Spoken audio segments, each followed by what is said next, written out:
Welcome back to the Deep Dive. This is where we take, huge stacks of information, reports, data, and really boil it all down for you, get you the key insights. That's the goal. And today, we're diving into something that, it touches millions of households right across the UK, energy affordability. A huge topic right now. We're going to unpack how the government's planning a really significant expansion of support for people struggling with energy bills, and maybe look at some of the surprising impacts, too. Exactly. And we're grounding this in some solid sources. We've got a detailed impact assessment and also the government's official response to the public consultation they ran on the warm home discount scheme. Right. So we've really combed through these, pulling out the critical details, but also trying to understand the thinking behind the changes. So our mission today, break down the what, the why, the how of this expansion, give you that shortcut to being properly informed on, a really important policy. Okay, let's get into it. Let's start with the human side of this, because that's really the core, isn't it? The energy crisis kicking off back in 2022, it's left millions facing just, eye-watering bills. Absolutely. Just struggling to keep homes warm. Yeah. And this leads us to the concept of fuel poverty. It's quite specific. It's not just low income. It's low income combined with living in a home you just can't keep warm affordably. Okay, so it's those two things together. Precisely. And in England alone, the estimate for 2024 is 2.7 million households in that situation. 2.7 million, wow. Yeah. And to give a sense of the depth of the problem, there's something called the fuel poverty gap. Okay. That's how much extra money a fuel-poor household would need to spend just to stay adequately warm. That figure is now 407. 400 quid just to get warm enough. And that's a nearly 60% increase in real terms since just 2020. It's stark. 60%. And think about this.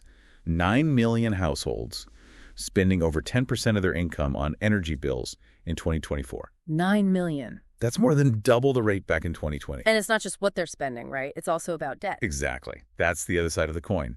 We saw figures from Ofgem, the regulator, showing energy debt and arrears hit a record, $3.85 billion in December 2024. $3.85 billion. That's staggering. It really shows the immediate pressure families are under. It really does. That daily struggle. So faced with all that, what's the government's main tool been up to now? Well, that brings us to the warm home discount, the WHD. It's been a key policy for a while now. Right. Its specific aim is tackling fuel poverty, reducing those energy costs for low-income households across Great Britain. It's about short-term, direct help, a rebate on the bill. And it's already quite a big scheme, isn't it? Oh, yeah. Pretty substantial. In the winter of 2023-24, about 3.35 million households got that £150 rebate. 3.33 million households. Okay. And who gets it currently? How does that work? It's a bit complex, actually. It differs across Great Britain. There's Core Group 1. That's GB-wide. People getting pension credit, guarantee credit, they get it automatically. Okay. Automatic for pensioners on guarantee credit. Then, just for England and Wales, there's Core Group 2. This is for households on certain means-tested benefits, but there's an extra condition. They also have to live in a property deemed harder to heat. Harder to heat? How do they figure that out? It's based on things like property age type, floor area, data from the Valuation Office Agency. So it's an estimate of energy efficiency or lack thereof. I see. And Scotland? Scotland's different again. They have what's called a broader group. Here, the energy suppliers themselves identify customers they think are at risk.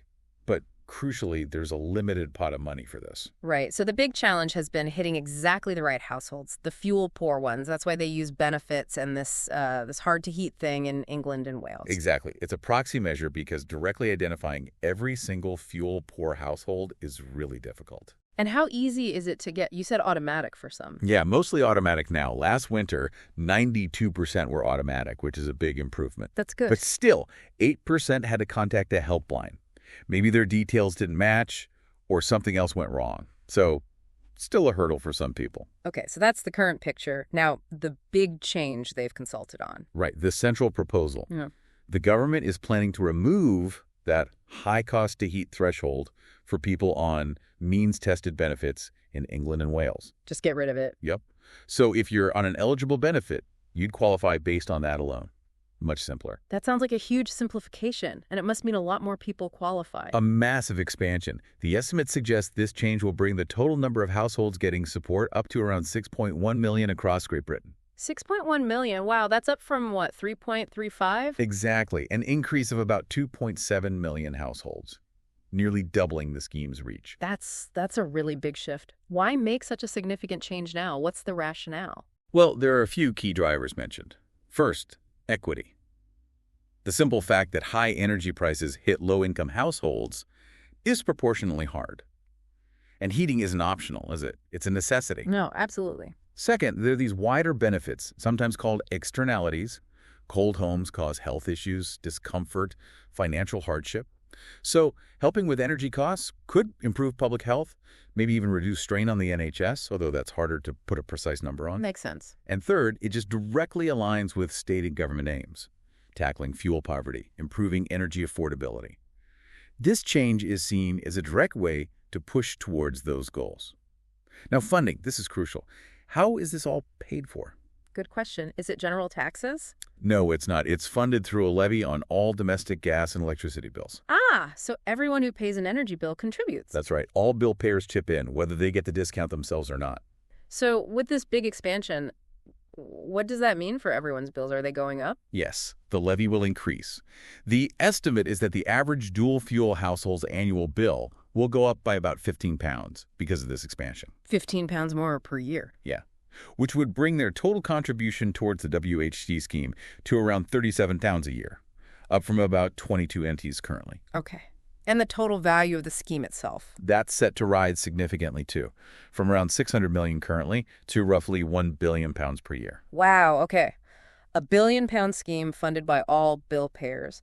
What about the direct benefit for those getting the £150? How does that break down? The analysis assumes that, on average, recipients will use about 47% of that £150, so roughly £70, on increased energy consumption, basically keeping their homes warmer. Right, using it for its intended purpose. And the other 53%, around £80, is treated essentially as an increase in their disposable income, which they can use for other essentials. Okay.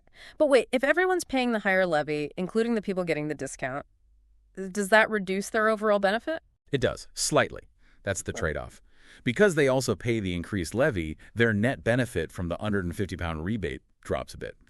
From about £128 under the old scheme to around £113 under the new expanded one. Okay, so they still get a significant boost, just slightly less than before because their own contribution goes up. Exactly. And beyond the cash, the report highlights these non-monetized benefits, like reducing underheating. Underheating.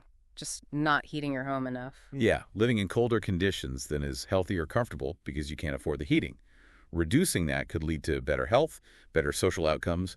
They'd even cite an estimate from the Building Research Establishment. Oh, yeah. Suggesting cold homes might cost the NHS something like £540 million a year in England due to related illnesses. So tackling underheating has potentially big knock-on savings. Right, that makes sense. So the expansion is intended to push support towards the poorest households, right? How does that play out in the numbers? Yes, that's definitely the aim. The analysis shows the biggest increases in the number of recipients are expected in the lowest income deciles, the bottom 10%, 20% of households by income. So it is reaching poorer households more. It's reaching more poor households, yes.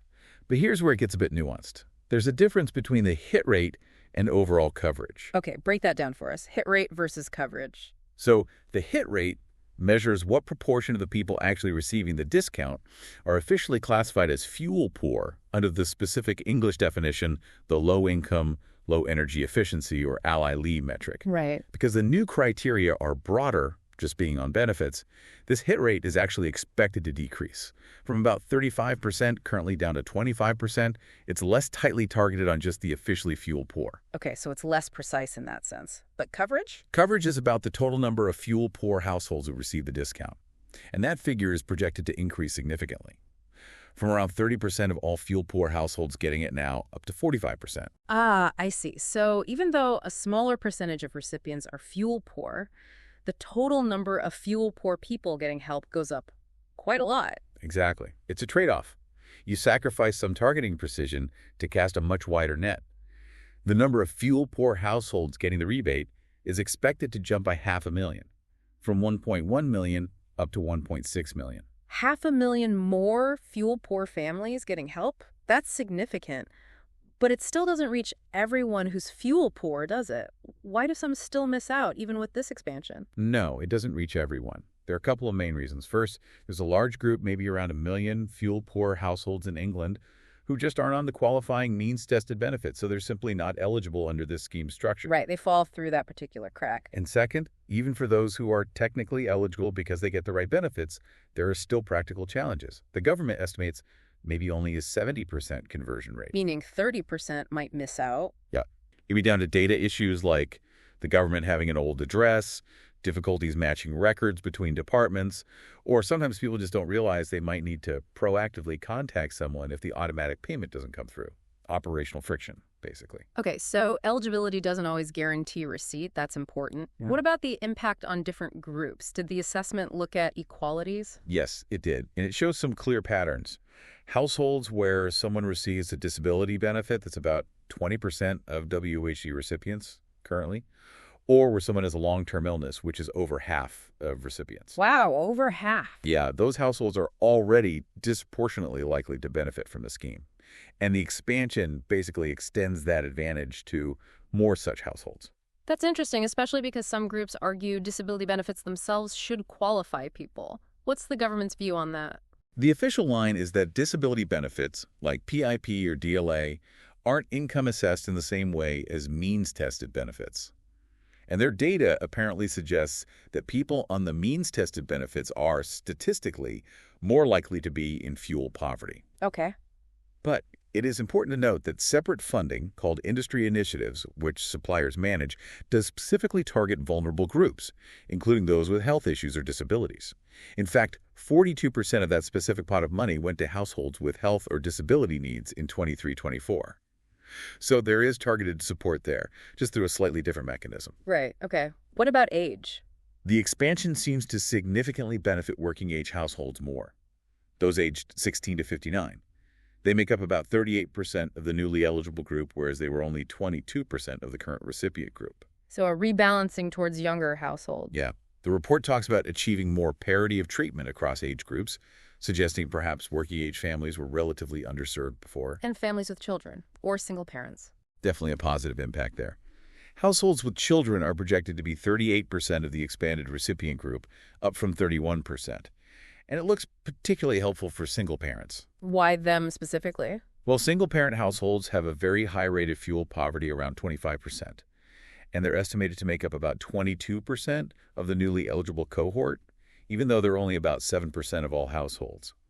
So it's reaching a group known to be vulnerable. That sounds like effective targeting in that case. Any mention of ethnicity? The assessment suggests the proportion of ethnic minority households getting the WHD stays broadly similar under the expansion and generally aligns with their representation within the overall fuel-poor population. The data isn't perfect for all characteristics, but that's the picture presented. Okay. Now, we've mostly talked about England and Wales because that's where the main core Group 2 change happens, but it's a GB-wide scheme. What about Scotland? Good point. Scotland operates differently, remember, with that supplier-led broader group instead of core Group 2. So the plan there isn't about changing eligibility rules, but about increasing the funding available for that broader group. Yeah. The idea is to increase the spending pot proportionally, in line with the overall expansion in England and Wales, so Scotland sees a similar uplift in support value. Okay, so more money for suppliers in Scotland to help vulnerable customers they identify. Makes sense. Now, there was also talk about park homes, wasn't there? People not directly paying an energy supplier. Yes, that was another key part of the consultation, the proposal for a specific Park Homes Warm Home Discount Scheme. Aimed at people in park homes, maybe sub-metered tenants, houseboats, people who don't have their own contract with an energy company. Exactly. And the feedback on this was overwhelmingly positive. 98% of organizations who responded, 78% of individuals, supported broadening the scheme to include these groups. Huge support then. So are they doing it? Well, this is interesting. Despite that strong support, the government decided not to proceed with expanding the Park Home scheme for the winter of 2025-26. Really? Why not, if everyone wanted it? The main reasons given were financial and practical, essentially. Concerns about whether it could actually be delivered within the existing budget for those industry initiatives I mentioned earlier. Ah, the side pot of money. Yeah. and worries that trying to shoehorn it in might take funding away from other vital support delivered through those initiatives. So they've put it on hold for now, but said they will consider it again for policy after 2026. Okay, so a potential future development, but not happening immediately. Sounds like a pragmatic, maybe slightly cautious decision despite the public support. Let's look at the overall feedback from the consultation. You said 122 responses. Yes, a mix of individuals and organizations, energy suppliers, charities, consumer groups. And the main takeaway on the core proposal, removing the high cost to heat threshold. Overwhelming support, really. 95% of organizations, 86% of individuals backed that change. Why were people so keen? The feedback consistently said the old criteria, that property-based threshold, was seen as unfair, often outdated, and just excluded lots of people in smaller, poorer homes that were still definitely cold and expensive to heat. Right. People felt removing it would make the scheme fairer, much simpler to understand, and crucially help more genuinely vulnerable groups who were missing out. But the energy suppliers had some concerns, even if they supported the change overall. Yes, they did.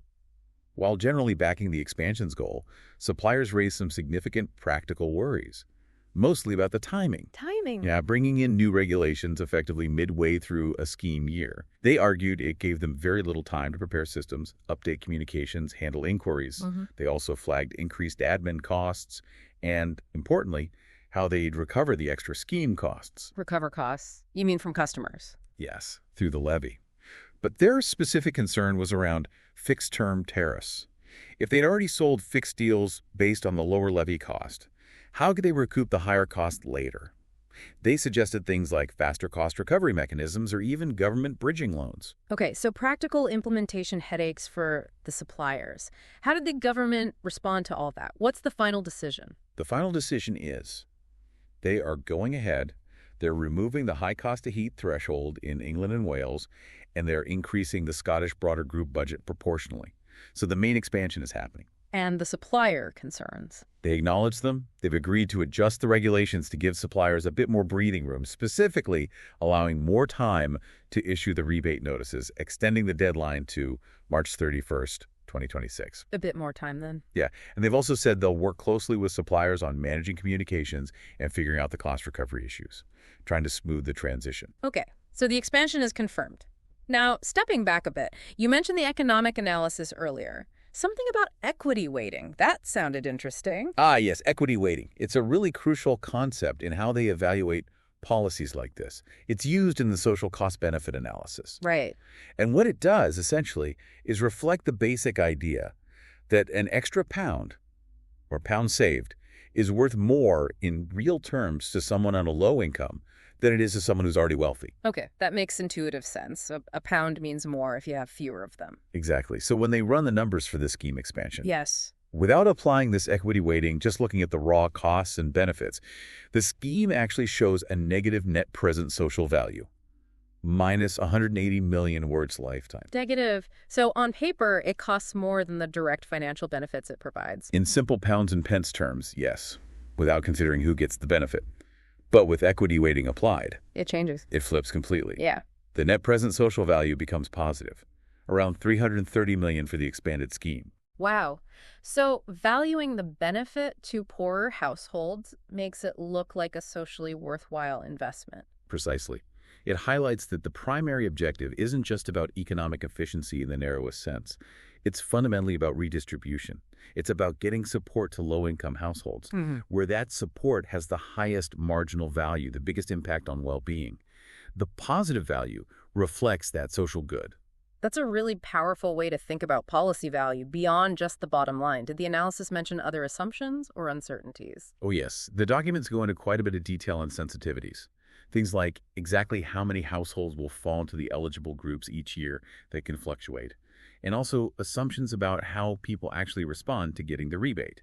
Do they treat it just like cash, or does the fact it's labeled as energy support change their behavior? That's sometimes called the labeling effect. Right. Interesting complexities under the surface.